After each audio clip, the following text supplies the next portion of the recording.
The stars were bright, cold, and silent as the ship drifted closer to its target inside the command deck of Vanguard 7. Captain Elias Rourke stared out the view screen. His face was calm, but his hands were tight around the edge of his seat. He had flown missions before, many of them, but this one felt different. Beside him sat Dr. Leela Voss, the mission's lead scientist. Her fingers danced over a data pad, checking final readings. She didn't look up as she spoke. Final approach locked. She said Planet X973 directly ahead. Elias nodded. Begin descent. A low hum filled the cabin as the thrusters engaged the ship, began its slow fall toward the surface of the deadly world below behind them.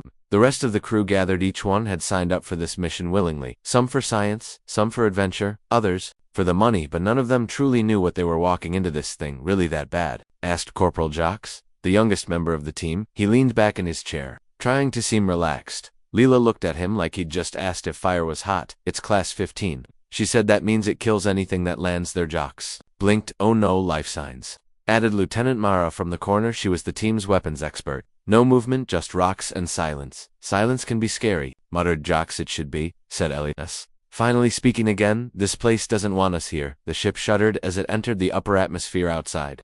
The sky turned orange, then red, then black. We're hitting turbulence, warned the pilot. Tarek, something's not right. The lights flickered. Not right. How? Elias Eschatoric frowned. Feels like something's pushing against us. That's impossible, said Lila. There's no air pressure to speak of, nothing to push against. The ship shook again. Harder this time. I don't like this, Mara said, gripping her harness. It feels like we're being watched. You're imagining things, said Jocks. Nothing's down there. But even as he said it, a strange sound filled the cabin. A low, deep hum, almost like a heartbeat. What the hell is that? Jocks asked. Eyes wide, everyone looked around. Is that coming from outside? Lila asked, voice rising. Tarek checked the sensors. I don't know, it's not showing up on any readings. The hum grew louder, deeper, slower. Then, suddenly, it stopped for a long moment. All was quiet. Then the lights went out. Every screen flickered off. The hum of the engines died. Power loss. Tarek shouted, what the hell? Backup systems aren't responding. Life support, Elias demanded. Still running, Mara said, but barely. They sat in darkness, the only light coming from the dim glow of emergency indicators. Then, just as suddenly as it had gone dark, the power surged back on. Everything came online at once, flashed, alarms beeped, and the hum returned, louder than ever. Report. Elias barked, all systems green. Tarek said, stunned, we're fine, we're flying normally, but what the hell was that? Mara asked. No one answered. Leela stared at her screen. We passed through something, she whispered. What do you mean? Elias asked. There was a field, she said slowly, like a wall, invisible. We flew through it, and for a second, we weren't real. Jocks laughed nervously. What does that even mean? It means, Lila said, looking up, that whatever's down there, it knows we're coming. The ship broke through the last layer of clouds below them. The planet stretched out in every direction, black rock, jagged mountains, and skies filled with swirling red mist. It was beautiful and terrifying. Touchdown in 5 minutes, Tarek announced. No one spoke. Each of them felt it now. Something was waiting for them down there. As the landing thrusters fired and the ship settled onto solid ground, the silence was deafening outside. Nothing moved, no wind, no birds, no stillness, absolute stillness. Suit up, Elias ordered. One by one, the crew stepped into their heavy-duty exploration suits. Thick gloves, reinforced helmets, oxygen tanks sealed tight. When they reached the exit hatch, Tarek hesitated. I don't like this, he said. None of us do, Elias replied, but we have a job to do. The hatch opened with a hiss. A gust of air rushed, and hot, dry, and strangely sweet-smelling tea stepped onto the surface. The ground was smooth like glass. Their boots made soft, crunching sounds as they walked. This isn't normal, Lila said. This kind of terrain shouldn't exist. Mara scanned the area with her rifle ready. I don't care what it is. I just want to get the job done and leave. Elias activated his wrist scanner. Let's spread out, check for anomalies. They moved carefully, each step echoing oddly. Then Jocks called out, hey, you gotta see this. They gathered around him. He was pointing at a large stone formation, tall, thin pillars reaching toward the sky. At first glance, they looked natural, but when Elias stepped closer, he saw something that made his stomach twist. Etched into the stone, in perfect symmetry, were symbols, not random marks. Letters, English letters. Welcome to X973.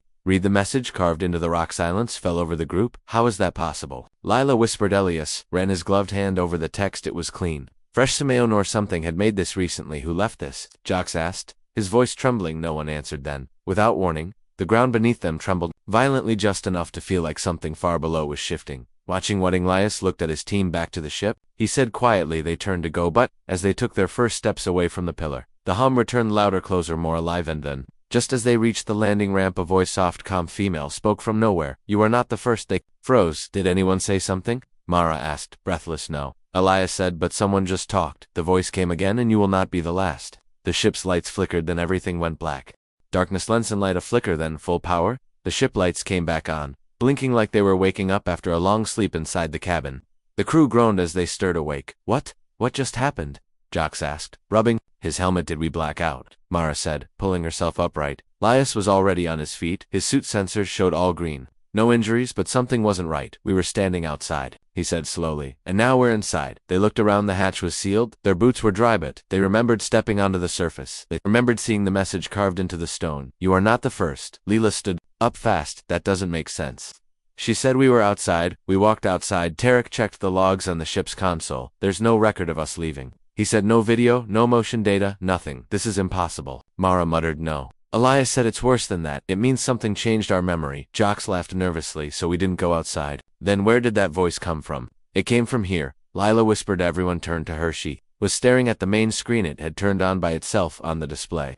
A live feed of the planet Black sky red mist cracked across the sky, but it didn't flash like normal lightning. It moved like it was alive. Then another strike, and another. They weren't random. They formed shapes, lines, curves, patterns. Then the entire sky lit up. And for one terrifying second, the team saw it, not just lightning, a face huge, watching, waiting. Then the screen went black for a moment. No one spoke. Then Tarek broke the silence. I think the sky is breathing. Everyone looked out the view screen above them.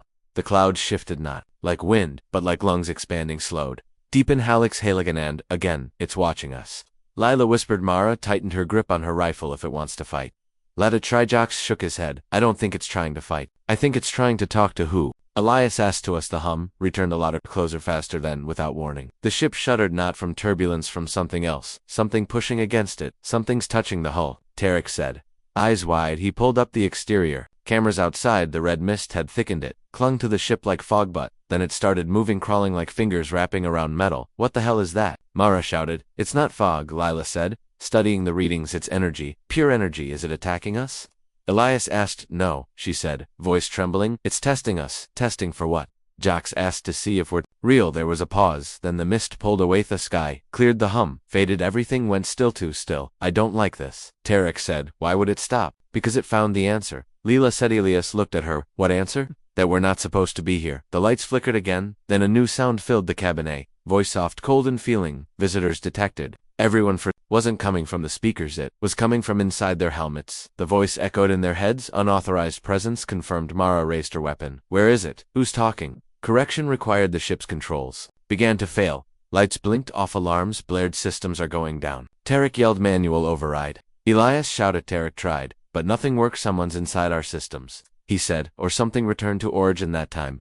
The voice came through the com speaker. Claire cold. Final no. Elias said. We're staying. Non-compliance noted. Suddenly, the ship tilted, not because of movement, because gravity had changed. Dilius hit the floor hard. So did the others. I'm weightless, Jox cried. No, Leela said, checking her suit. Gravity is shifting randomly. Then the worst thing happened. The exit hatch opened on its own outside. The red mist poured in thick. Live seal the hatch, Mara shouted. Torek tried, but the system was locked. Then the voice came again. You do not belong. And the ship began to fall, not from altitude, from reality. Colors, twisted shapes, bent, time stretched, and in one final breath of static, the ship vanished, leaving only silence behind.